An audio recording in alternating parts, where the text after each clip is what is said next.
because once the Blue Ribbon Committee of Marcoleta will continue, hindi lang ang 18 Marines na masamon dito. They will summon Bersamin. They will summon former Budget Secretary Pangandaman, Amina. They will be summoning or inviting resource persons that might detriment the President of the Republic of the Philippines.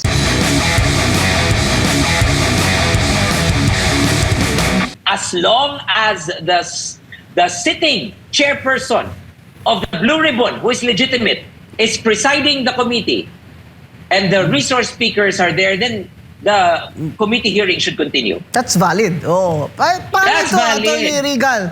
Si BBM tumawag na ng special session. Kasi on recess ngayon, pwede siyang under the Constitution tumawag ng special session pag meron siyang urgent legislation. At merong mga appointments na kailangan na suriin nila sa Commission on Appointments. So, tama naman na may karapatan si BBM na tumawag ng special session. Pero pagtingin ko, mawais itong mga tao ni BBM Gang Talagang nagpatawag ng special session kasi they are thinking makakuha sila ng isa pa. Nagpipressure sila ng isa pang senador para mag-attend ng kanilang special session at maging 13 na sila. May iba ka pa bang thoughts about this? Well, let's just say that there are priority bills. But as I've read all the bills that has been attached in the special session being called by the President, let's accept the fact. Come on, Attorney Bing. Hindi naman bobo ang Pilipino. Hindi naman talaga to priority bills ng Pangulo di ba? Bakit sabihin niya? Di ba? Bakit? I mean, to call a special session, kailangan talaga may priority bill. Meron talagang something that is a threat to national security, is a threat to our economic policies. But, come on. Ginawa nga doon, ang anti-dynasty bill, ginawang last bill Paano mong sabihin na kahit priority? sa fuel crisis, hindi nga ginawang urgent Wala nga diba? Paano mo pa sabihin priority yung anong pinagsasabi ng priority nila na they say National Center for Geriatric Health, amendments to the government assistance to students and teacher in private education, GASPE, assistance to AX. These are not priority bills. Come on, we were not born yesterday. Yes. Ito yung mga business as usual ng gobyerno, ng administration. Exactly. Na hindi kailangan ng immediate action or law. Correct. And maybe he wants to fix the Senate role. Maybe he wants to fix the Senate conflict. I appreciate that. Once and for all. Siguro by tomorrow they can have an election. But baka deadlock din tomorrow. Kaya tomorrow yung special session. Baka still it will remain as 12-10. It can be 12 to 13. Yes. Because baka lahat ng senador attend. So 12 in the Gatchalian block, 10 in the tawag dito kay Cayetano block. But Attorney Bing, that is still not 13. Yeah. Because sinabi ni Joel Villanueva na dapat tuloy ang trabaho. He is not saying kung nalilipat siya. Sinasabi niya tuloy ang trabaho. At hindi rin sinabi ni Chis Escudero na naglipat na siya. Wala pa. Hindi rin sinasabi na he's going to vote with the Gatchalian bloc to impeach VP Sara. Di ba? Wala pa. Pero so it remains to be seen. Kaya lang, kung nandyan na siya, nag-12 na sila, ay di pag-add pa nila ng isa, quorum na. Wala nang question sa quorum. It's fine. Walang question sa quorum. Fine, di ba? That's fine.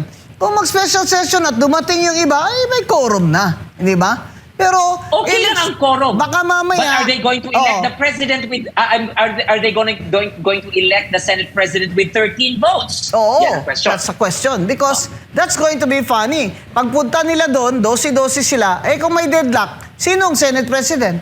Di ba si Senate President Cayetano? Hindi ba si Cayetano ang Senate President?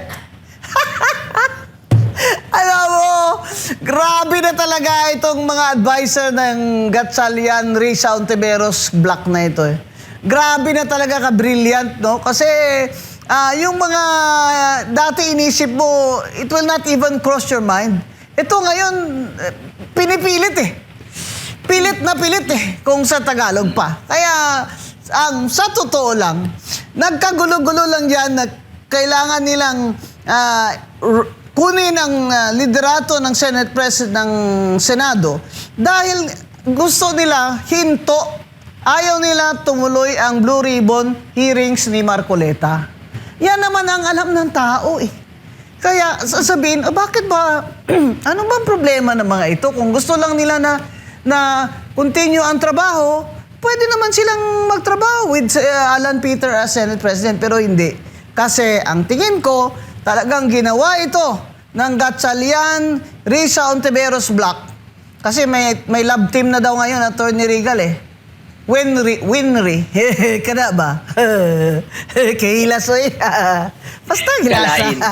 Anyway, sinasabi nila, alam naman ng mga tao, ako alam ko na kaya nila ginawa yan dahil ayaw nila matuloy yung testimony ng 18 na security personnel ni Saldico. Lumabas na yun. Hindi mo na pwedeng mabawi yun. Hindi ba? Kasi, bakit si Ombudsman Rimulya, ginamit naman niya yung testimony ni Gutesa. Di ba? Ginamit niya against Martin Romualdez eh.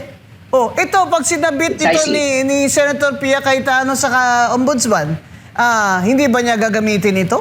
Kasi corroborating ito eh, sa testimony ni Gutesa. Yan ang value. Yes. I agree. Yan ang value ng corroborative evidence. Because once the Blue Ribbon Committee of Marcoleta will continue, hindi lang ang 18 Marines na masamon dito. They will summon Bersamin. They will summon former Budget Secretary Pangandaman, Amina.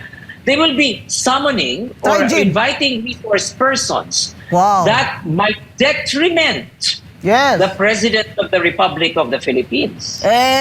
Sabi ni Congressman Egay Erice, nakita daw niya yung text ni Yusek Bersamin, text kay BBM tungkol sa whatever, di ba? That will that can be damaging to BBM. So yan talaga pinipigilan nila.